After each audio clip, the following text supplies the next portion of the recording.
교과서 227쪽입니다. 2. 글쓴이의 생각을 파악하며 기와 조각과 똥덩어리를 읽어봅시다. 기와 조각과 똥덩어리. 원작 박지원, 글 강민경, 그림 최연무. 나리에는 일행보다 서둘러 새벽같이 길을 떠났다. 나리의 부지런함 때문에 말은 힝 울고 잠이 덜 깬 장보기는 툴툴거렸지만 창대는 그런 나리가 좋았다. 나리 덕분에 창대는 이번 사행길이 흙먼지만 먹고 가는 마부의 길이 아니라 자기 자신을 찾는 여행처럼 느껴졌다. 창대야, 장보가, 우리나라 선비들이 영경에서 돌아온 사람을 만나면 반드시 물어보는 말이 있다. 그게 무엇인지 아느냐? 나리의 질문에 창대가 미처 생각할 겨를도 없이 장보기가 대답을 툭 뱉었다. 뭘 먹고 왔냐는 거 아니겠습니까요? 이 나라 사람들은 책상 다리 빼놓고 다 먹는다 하지 않습니까요? 장보기의 대답에 나리가 껄껄 웃으며 고개를 저었다. 이번 여행에서 제일 가는 경치가 뭐였는지 하나만 짚으라는 거다. 한마디로 제일 눈호강 시킨 게 뭐였는가 묻는 것이지요? 창대가 제법 아는 척을 하며 말하자 나리가 얼른 고개를 끄덕였다. 창대는 나리를 쫓아 이곳저곳 눈에 담기는 했지만 딱히 제일 가는 경치가 뭐였는지 꼽아볼 생각은 못했었다. 나리 뒤에서 흘깃흘깃 곁눈질을 했을 뿐이어서 창대는 스스로 감탄한 경관이 무엇이었는지 생각이 나지 않았다. 창대는 묵묵히 나리의 말을 기다렸다. 어떤 이는 요동 천리 넓은 들판을 꼽고 어떤 이는 구요동의 백탑을 꼽기도 하지.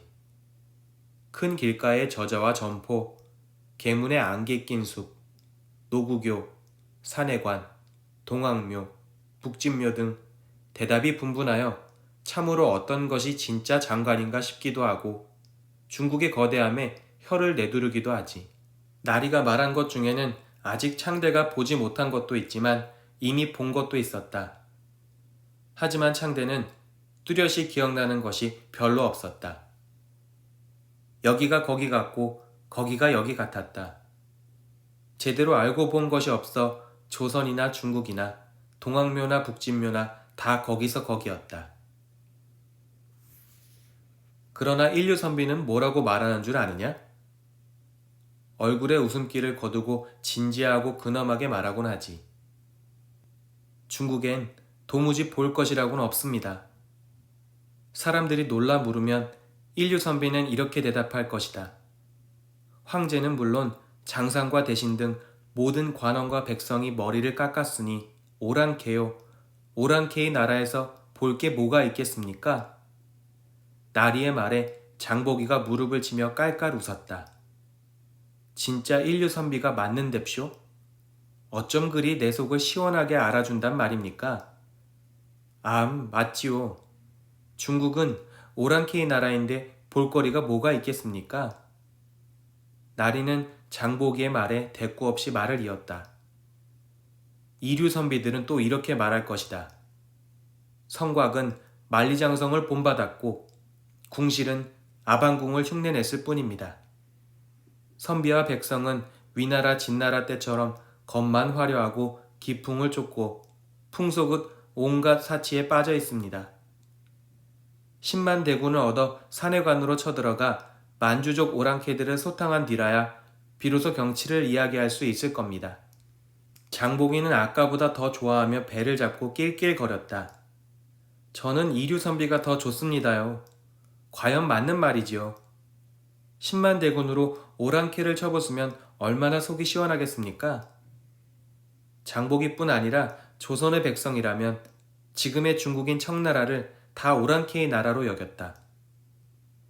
청나라나 외적이 조선에 쳐들어왔을 때 명나라가 도와준 고마움을 오랫동안 잊지 않은 까닭도 있었다. 창대는 나리의 생각이 궁금했다. 나리는 어떻게 생각하시는지요? 역시 오랑캐의 나라라 볼 게 없다고 여기시는지요? 창대의 질문에 나리는 기다렸다는 듯이 대답했다. 나는 시골의 삼류선비지만 중국에 제일 가는 경치는 저 기와 조각과 똥덩어리라고 말하고 싶구나. 나리의 말에 장보기가 이번엔 아예 배를 잡고 대굴대굴 굴렀다. 이 기와 조각요? 똥덩어리랍쇼? 개똥요? 소똥요? 왜, 그럼 똥을 조선까지 고이고이 가져갈깝쇼? 창대는 장보기처럼 웃지는 않았지만 나리의 말을 이해할 수 없기는 마찬가지였다. 나리가 창대와 장보기를 상대로 말장난을 하는 것 같기도 했고 더위에 지쳐 헛소리를 하는 것 같기도 했다. 창대가 슬쩍 나리의 표정을 살폈지만 나리는 장난을 치는 것 같지도 헛소리를 하는 것 같지도 않았다. 나리의 표정은 어느 때보다도 진지했다. 백성을 위해 일하는 자는 백성과 나라에 도움이 될 일이라면 그 법이 비록 오랑캐에서 나온 것이라 해도 마땅히 이를 배우고 본받아야 할 것이니라. 그래야 오랑캐를 물리칠 수 있는 법이다. 저들의 것을 다 익히고 저들보다 낫게 되어야 비로소 중국에는 볼만한 것이 없다고 말할 수 있는 거다. 그게 기와 조각이랑 똥덩어리랑 무슨 상관이란 말씀입니까? 장보기가 얼굴에 웃음기를 거두지 않고 물었다. 깨진 기와 조각은 천하에 쓸모없는 물건이다. 그러나 백성들의 집에 담을 쌓을 때 깨진 기와 조각을 둘씩 짝을 지어 물결 무늬를 만들기도 하고 혹은 네 조각을 모아 쇠사슬 모양이나 엽전 모양을 만들지 않느냐? 깨진 기와 조각도 알뜰하게 사용했기에 천하의 고운 빛깔을 다 낼 수 있었던 것이다.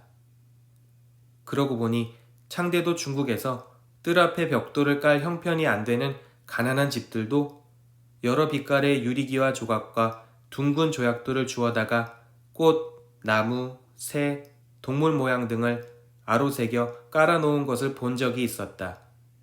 이는 예쁘기도 했지만 비 올 때 흙이 진창이 되는 것을 막아주기도 했다. 똥오줌을 생각해 보아라. 세상에 둘도 없이 더러운 것들이다. 하지만 걸음으로 쓸 때는 한 덩어리라도 흘릴까 하여 조심하고 말똥을 모으려 삼태기를 들고 말꽁무니를 따라다니기도 하지 않느냐.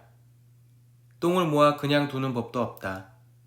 네모 반듯하게 쌓거나 팔각, 육각 등의 누각으로 쌓아 올려 똥걸음 또한 모양을 만들어 두지 않았느냐. 그러니 나는 저 깨진 기와 조각과 똥덩어리야말로 가장 볼만한 것이라 꼽을 것이다. 높디 높은 성곽이나 궁실, 웅장한 사찰과 광활한 법판보다 이것들이 더 아름답다 하지 않겠느냐? 말을 마친 나리는 흐뭇한 표정으로 주위를 둘러보았다. 창대도 나리를 따라 주위를 둘러보았다. 저 멀리 똥 누각이 보였다. 그 전까진 멀리서 보기만 해도 냄새가 날까 코를 막고 고개를 돌렸던 똥 누각이 나리의 말씀에 오늘은 달리 보였다. 무심코 보아 넘겼던 깨진 기와 조각들이 오늘은 그보다 아름다울 수 없게 느껴졌다. 창대의 머릿속에 불현듯 스치는 생각이 있었다. 깨진 기와 조각을 눈여겨보는 날이라면, 똥오줌을 아름답다 하는 날이라면 혹시 날이 저 같은 천민도 저런 똥오줌이나 깨진 기와 조각처럼 쓸모가 있을깝쇼? 창대보다 먼저 입을 연 건 장보기였다. 자신의 생각과 비슷한 장보기의 말에 창대는 깜짝 놀라 장보기를 건너다 보았다. 낄낄거리며 웃던 장보기의 얼굴에 어느새 장난기와 웃음기가 싹 거쳐 있었다. 나리에게 묻는 장보기의 말투도 사뭇 가라앉아 있었다. 나리는 대답 대신 장보기를 잠시 말없이 내려다 보았다. 눈빛이 따뜻한 것 같기도 하고 흔들리는 것 같기도 했다. 창대는 나리의 대답이 너무나 궁금했다. 혹여 똥오줌보다 못할까? 깨진 기와 조각보다 쓸모가 없을까? 가슴이 조마조마했다. 창대가 느끼기엔 한식경 같은 시간이 지나갔다. 과 기와 조각은 사람의 손길에 따라 쓰임새가 정해지기도 하고 버려지기도 하는 거다. 사람으로 태어나서 어찌 다른 사람의 손길만 기다리겠느냐? 스스로 쓰임새를 찾는다면 어찌 똥오줌이나 깨진 기와 조각의 쓰임새에 비하겠으며, 그렇지 못하다면 그야말로 길거리에 굴러다니는 개똥보다 못할 것이리라. 에이, 그게 뭡니까요? 맞으면 맞는다, 아니면 아니다 명확히 대답을 해주셔야지요. 장보기의 응석에 나리는 다시 한번 꼬집어 말하였다. 스스로의 가치는 스스로가 매기는 거야. 다른 사람에게 맡길 것이 아닌 거야. 그 이후 장보기가 아무리 아양을 떨고 투정을 부려도 나리는 입을 열지 않았다. 창대는 나리의 말을 씹고 또 곱씹어 보았다.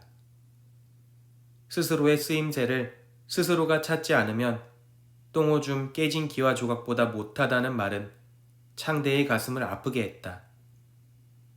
나의 쓰임새는 과연 무엇인가? 말고삐를 잡고 흙먼지를 마시는 것밖에 세상에서 창대가 할 수 있는 일은 없어 보였다. 장보기는 그새 진지함은 개눈 감추듯 하고 흥얼흥얼 콧노래를 부르고 있었다. 창대는 저 멀리 서 있는 똥누각이 차라리 부러웠다.